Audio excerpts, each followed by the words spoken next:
एक निमाणी कम उम्री, उसमें डांस, अदाकारी, पढ़ाई, सबसे ज्यादा वक्त किसको मुयस्सर आया?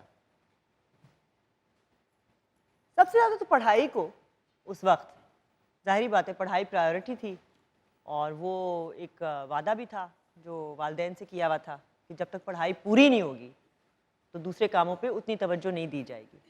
तो वो ऑफ टाइम में ही स्ट्रगल करके करना पड़ता था। अगर वो वादा ना करते तो फिर मैं यहाँ ना होती क्योंकि फिर जाहिर बात है एक अंडरस्टैंडिंग थी। वालिदैन देखें, आई थिंक जब किसी चीज़ से आपको रोकते हैं या बताते हैं तो वो आपके लिए ही बताते हैं ना, आपकी खातिर।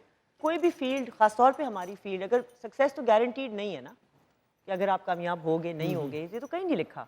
अगर ना होते तो एक फॉल बैक प्लान तो होना चाहिए। तो इसलिए वो ज़रूरी था। एंड आई थिंक उस बात की लॉजिक में समझ गई थी कि हाँ ये सही कह रहे हैं, तो ये तो ज़रूरी है, ये लाजमी है।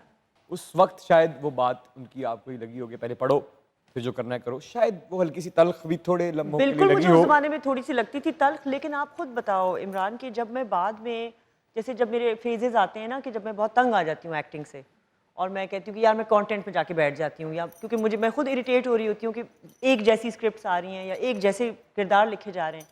अब अगर मेरी पढ़ाई मुकम्मल ना हुई होती तो मैं उस जगह पे ना जा पाती। बिल्कुल। आपके लिए कितनी दुश्वारी पेश आई जब आप उस टेबल पर जाके बैठी जो कहानियों को अप्रूव करते हैं, चैनल्स को मनाने के लिए कि थोड़ा सा टेढ़ा काम भी करो, तो क्या आसानी से आपकी बात मान गए? नहीं, बिल्कुल भी नहीं, बिल्कुल भी नहीं। वहाँ बहुत रिलक्टेंस है, और मैं आपको बताऊँ वो शायद ठीक हैं अपनी जगह। मतलब हम तो फ्रस्ट्रेट होते हैं क्योंकि हम तो गए ही इस मकसद से थे कि हमें रखा है तो कोई वजह होगी ना कि आप कुछ चेंज चाह रहे होंगे, लेकिन ऐसी कोई सिचुएशन नहीं थी। अब बात यह है कि स्टेटिस्टिक्स जो हैं वो दिखाती हैं कि व्यूअरशिप आ रही है उन ड्रामों के लिए जिनके लिए हम कहते हैं कि जी वही घिसी पिटी कहानियाँ हैं और फलाना। मसलन कैसी कहानी को आप घिसी पिटी कहती हैं? जो टिपिकली एक घर में सेटिंग है और आपस में ही लोग जो हैं नंदे भाभियाँ माँ चाची और वही रंजिशें और साजिशें चल रही हैं, धबधबाचिक। और एक बड़ी अजीब सी हरकत जो हम हर ड्रामे में दिखाते हैं कि जब तक कोई किसी और की बातें सुन नहीं रहा हाँ। तो वो ड्रामा ना आगे चलता है ना रुकता है। ये कितनी गलत बात है भाई। अच्छा, मतलब ये कितनी कोई गलत बात है, किसी की बात सुनना ये गलत बात है। आपको नहीं कॉरिडोर में खड़े होकर चोरी छुपे किसी और की बात सुननी चाहिए। आप या तो आया हो जाए, आप सामने आ जाओ कि जी मैं आ गया हूँ, आप वहीं रुक जाए, वो ट्रे लेके रुक जाएगी। अच्छा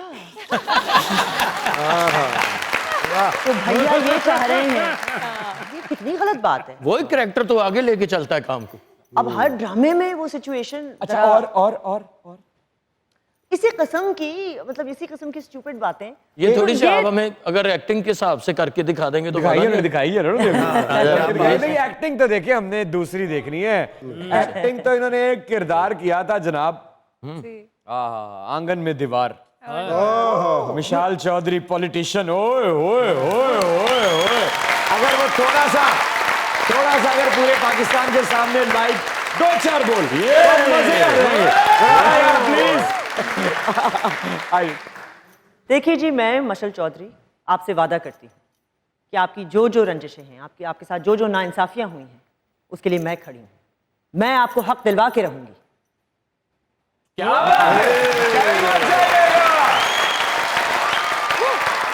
यही रहिएगा क्योंकि दुनिया न्यूज पे चल रहा है आपका favourite late night show called Mazaak Raat. Remote